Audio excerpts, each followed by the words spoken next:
1930s और 1940s में cigarettes को ना ही सिर्फ हार्मलेस माना जाता था, बल्कि एक हेल्दी ऑप्शन बोल के प्रमोट भी किया जाता था। डॉक्टर्स एडवर्टाइजमेंट्स में कुछ स्पेसिफिक सिगरेट ब्रांड्स को प्रमोट भी किया करते थे, और इन फ्लाइट स्मोकिंग यानी एरोप्लेन में बैठ के स्मोक करना, इसे पैसेंजर कंफर्ट बोल के एनकरेज किया जाता था, जो सिर्फ 1980s में जाके बैन हुआ। और मेडिकल जर्नल्स में ऐसे आर्टिकल छपते थे जिसमें स्मोकिंग के बेनिफिट्स बताए जाते थे, जैसे हाई कंसंट्रेशन या स्ट्रेस रिलीफ। और सिगरेट पीना इतना कॉमन हो चुका था कि सिगरेट्स मिलिट्री राशंस का भी हिस्सा होने लगी थी। लेकिन आप सोच रहे होंगे कि मैं ये सब क्यों बता रहा हूँ, क्योंकि आज हम एक ऐसी एडिक्शन का हिस्सा बन चुके हैं जो बहुत ज्यादा नॉर्मलाइज हो चुकी है। जैसे एक टाइम पे स्मोकिंग को बहुत नॉर्मल बना दिया गया था, आज हम खाने के साथ भी वही कर रहे हैं। बाहर का खाना जो एक टाइम पे एक लग्जरी हुआ करता था, आज के टाइम पे हमारी डेली लाइफ का एक बहुत इंपॉर्टेंट हिस्सा बन चुका है, और इसे हम मॉडर्न कन्वीनियंस या टाइम सेविंग के नाम पर जस्टिफाई कर लेते हैं। लेकिन जिस फ्रीक्वेंसी से आजकल हम बाहर का खाना कंज्यूम कर रहे हैं, इसका लॉन्ग टर्म इम्पैक्ट हमारी हेल्थ पे क्या होगा, इसकी बात कभी नहीं होती। सिगरेट्स फिर भी पैकेट पे वार्निंग के साथ आती है, लेकिन ये जो हम बाहर का खाना डेली कंज्यूम कर रहे हैं, जो highly processed, highly oily food है, इस पे ना ही कोई वार्निंग होती है और ना ही कोई लेबल। जैसे सिगरेट्स और कैंसर का कनेक्शन समझने में सालों लगे, वैसे ही आज के टाइम पे हाईली प्रोसेस्ड फूड जो हम कंज्यूम कर रहे हैं, इसका और इसके फ्यूचर हेल्थ साइड इफेक्ट्स का कनेक्शन समझने में भी बहुत टाइम लगेगा। लेकिन तब तक के लिए बहुत देर ना हो जाए। आप किसी भी स्मोकर से बात करो, वो आपको एक ही एडवाइस देगा कि सिगरेट्स कभी मत पीना। लेकिन मॉडर्न फूड जो इतना हाईली प्रोसेस्ड और जिसके साइड इफेक्ट्स अभी फ्यूचर में शायद हमें पता लगेंगे, वो तो आज लोग अपने बच्चों को अपने हाथों से खिला रहे हैं। चिप्स, बर्गर्स, कोल्ड ड्रिंक्स, ये तो छोटे बच्चों की डेली रूटीन का पार्ट बन चुका है। डायबिटीज और हार्ट अटैक्स जो एक टाइम पे एक सर्टेन एज के बाद आते थे, लेकिन आज ये यंग लोगों में भी बहुत कॉमन होता जा रहा है। और नॉन अल्कोहलिक फैटी लिवर, ये तो अर्बन इंडियन फैमिलीज में 30% तक बढ़ चुका है।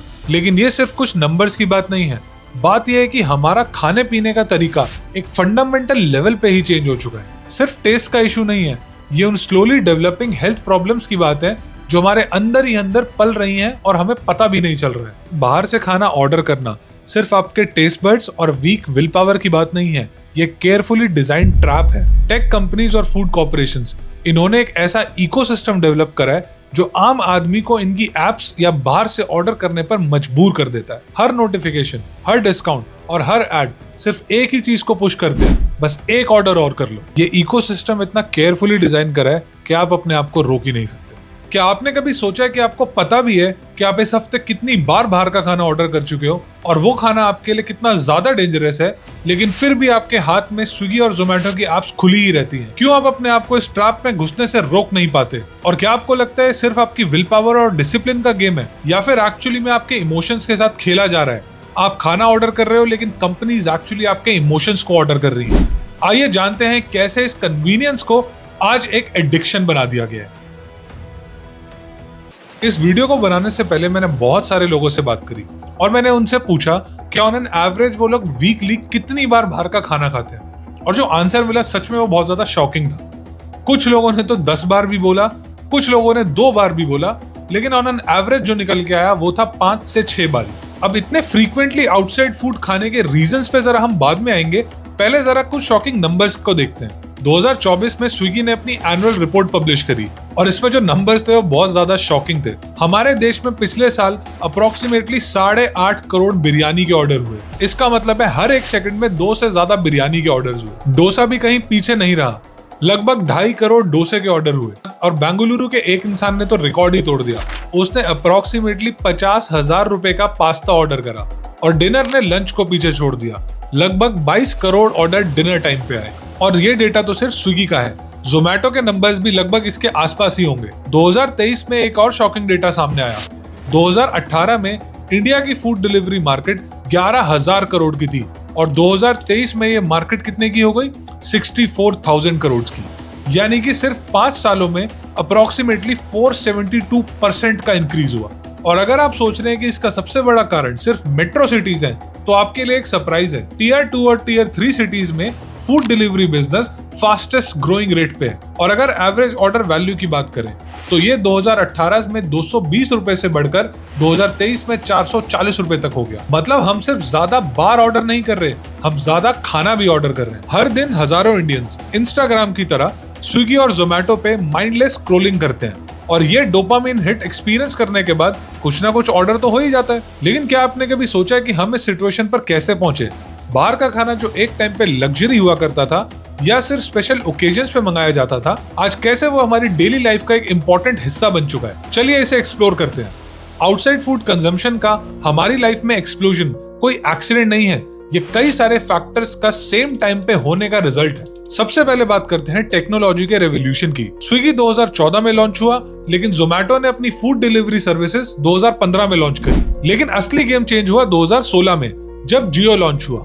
हम सब जानते हैं कि जियो लॉन्च होने के बाद इंडिया में इंटरनेट का एक रेवोल्यूशन आ गया, और जिस वजह से हर ऑनलाइन बिजनेस को और इवन बहुत सारे नए ऑनलाइन बिजनेसेस को बूस्ट मिला, जिसने अफोर्डेबल स्मार्टफोन्स और चीप इंटरनेट पूरे इंडिया में फैला दिया। सिर्फ एक ऐप डाउनलोड करके किसी भी टाइम पे घर पे खाना मंगाना हर एक स्मार्टफोन यूजर के लिए बहुत ज्यादा इजी हो गया। और इसी टाइम पे मार्केट में एंट्री हुई यूपीआई की, जिसने इंडिया में पेमेंट्स करने को इतना इजी बना दिया। आपको शायद याद होगा कि पहले पेमेंट्स करना कितना ज्यादा डिफिकल्ट था। Cash on delivery, failed transactions, complicated payment gateways, UPI ने इन सबको एलिमिनेट कर दिया और पेमेंट करना इतना इजी हो गया कि कुछ भी मंगाना हो तो ना तो किसी कार्ड डालने का झंझट, ना कैश ऑन डिलीवरी की सरदर्दी। और यूपीआई की इसी कन्वीनियंस की वजह से हम लोग कितनी बार बिना सोचे खर्चा कर देते हैं। और पेमेंट की इस ईज की वजह से फूड ऑर्डर करना बस कुछ टैप करने जितना सिंपल है। और इस पूरे इकोसिस्टम में कोविड का भी एक बहुत बड़ा हाथ है। कोविड में जहां पूरा इंडिया बंद था, सारे रेस्टोरेंट्स बंद थे, लेकिन वहीं कुछ रेस्टोरेंट्स में फूड डिलीवरी अलाउड थी। और इस अपॉर्चुनिटी को देखकर ट्रेडिशनल रेस्टोरेंट्स भी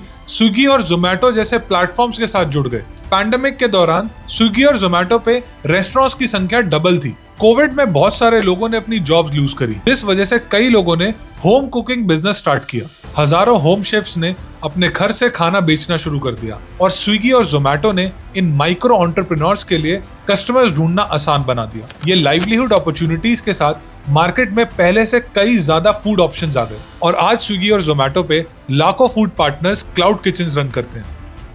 technology, ease of payment, pandemic driven behaviour changes और फूड ऑप्शंस के एक्सप्लोजन ने कस्टमर्स के लिए एक परफेक्ट एनवायरनमेंट क्रिएट किया। आजकल के फूड डिलीवरी प्लेटफॉर्म्स हमारे इमोशंस और साइकोलॉजी के साथ खेलते हैं। आप लोगों ने स्विगी और जोमेटो के ये नोटिफिकेशंस तो देखे ही होंगे। ये सिर्फ रैंडम मैसेजेस नहीं है, ये केयरफुली क्रिएटेड साइकोलॉजिकल ट्रिगर्स हैं जो आपकी क्रेविंग्स क्रिएट करने के लिए डिजाइन करे गए हैं। और आपने नोटिस किया होगा कि ये कितने परफेक्टली टाइम्ड होते हैं। लंच का नोटिफिकेशन 12:30 बजे आ जाता है, डिनर का नोटिफिकेशन 7 से 8 बजे के बीच में आ जाता है और मिडनाइट क्रेविंग्स हो तो 10 बजे तो नोटिफिकेशन आना ही है। एक डेटा से पता लगता है कि नोटिफिकेशंस की वजह से इन प्लेटफॉर्म्स में 18% ऑर्डर इंक्रीज होता है। आपने अपने आप को इन फूड डिलीवरी एप्स पे माइंडलेस स्क्रॉलिंग करते हुए देखा होगा। ये वही साइकोलॉजिकल ट्रिगर्स हैं जो इंस्टाग्राम जैसी एप्लीकेशंस यूज करती हैं। Vibrant food photos, star ratings, limited offers, ये सब केयरफुली क्रिएटेड साइकोलॉजिकल ट्रिगर्स हैं। जब हम इस फूड की फोटो देखते हैं तो हमारा ब्रेन डोपामिन रिलीज करता है और हमारी क्रेविंग्स और भूख को और ज्यादा बढ़ा देता है। इन प्लेटफॉर्म्स पे मिलने वाला खाना साइंटिफिकली एडिक्टिव बनाया जाता है। फूड साइंटिस्ट ने सालों साल इन्वेस्ट करे हैं ब्लिस पॉइंट को अचीव करने में। सॉल्ट, शुगर और फैट का प्रिसाइज कॉम्बिनेशन जो ह्यूमन ब्रेन के लिए फूड को इररेजिस्टिबल बनाता है। मोनोसोडियम ग्लूटामेट यानी MSG, जिसे अजीनोमोटो भी बोला जाता है, ये आजकल हर बाहर के खाने में आपको मिल जाएगा और स्पेशली चाइनीज फूड में। और इसका काम क्या होता है? फूड को एडिक्टिव बनाना। अजीनोमोटो हमारी टंग में ग्लूटामेट रिसेप्टर्स को ट्रिगर करता है और ये ग्लूटामेट रिसेप्टर्स एक ऐसा सेवरी टेस्ट क्रिएट करते हैं जिसे साइंटिस्ट उमामी बोलते हैं। और ये तो बात थी सिर्फ खाने के टेस्ट को एनहांस करने की, लेकिन जिस रेट से खाना आपके मुंह में डिसॉल्व होता है वो भी साइंटिफिकली इंजीनियर्ड होता है। ऐसे फूड जो क्विकली आपके मुंह में घुल जाते हैं, जैसे कुछ आइसक्रीम या स्नैक्स, ऐसे क्विकली मेल्ट होने वाले फूड्स खाने के बाद इंसान को पता भी नहीं लगता कि वो कितनी कैलोरीज ले चुका है या कितनी ओवर ईटिंग कर चुका है। और इस फिनोमिना को वैनिशिंग कैलोरी डेंसिटी बोलते हैं।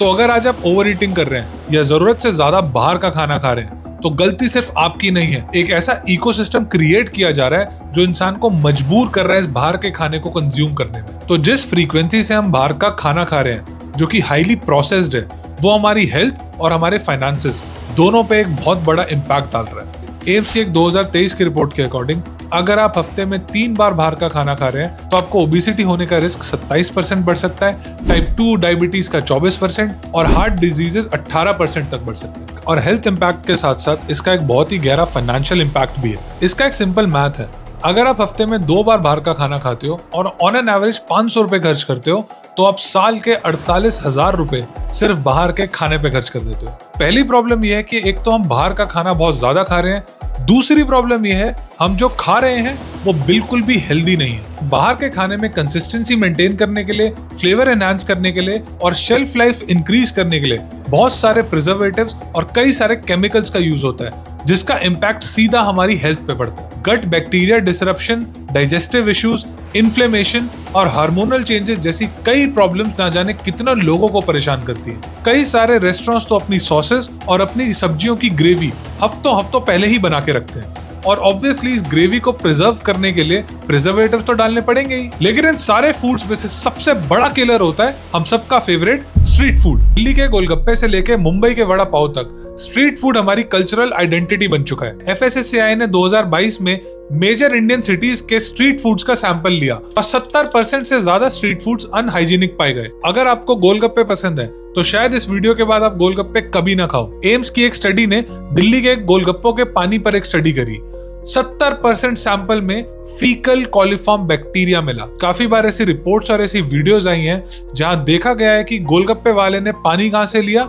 सरकारी वॉशरूम से। और सिर्फ गोलगप्पे ही नहीं, हमारे स्ट्रीट फूड का हाइजीन लेवल तो वर्ल्ड फेमस है। जरा इन सारी वीडियोस को देखिए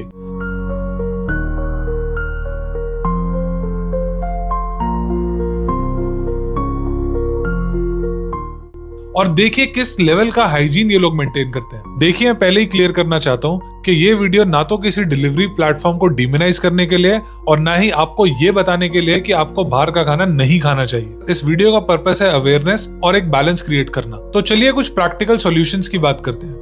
ट्राई कीजिए एक 80-20 रूल रखने का, मतलब 80% होम कुक्ड मील्स और 20% सिर्फ बाहर का खाना, क्योंकि कभी कभी बाहर के खाने में कोई प्रॉब्लम नहीं है, लेकिन मेक श्योर जो आप खा रहे हो वो एटलीस्ट एक ऐसी जगह से हो जो एटलीस्ट बेसिक हाइजीन तो मेंटेन करे। और एक और चीज जो मुझे इंपॉर्टेंट लगती है वो है फूड डिलीवरी एप्स के नोटिफिकेशंस को बंद करना, क्योंकि ये जो साइकोलॉजिकल ट्रिगर्स ये लोग भेजते हैं उससे कहीं ना कहीं कुछ ना कुछ इम्पैक्ट तो जरूर आता है। ये एक सिंपल सा स्टेप आपके इम्पल्सिव ऑर्डर बिहेवियर को कंट्रोल करने में बहुत हेल्प करेगा।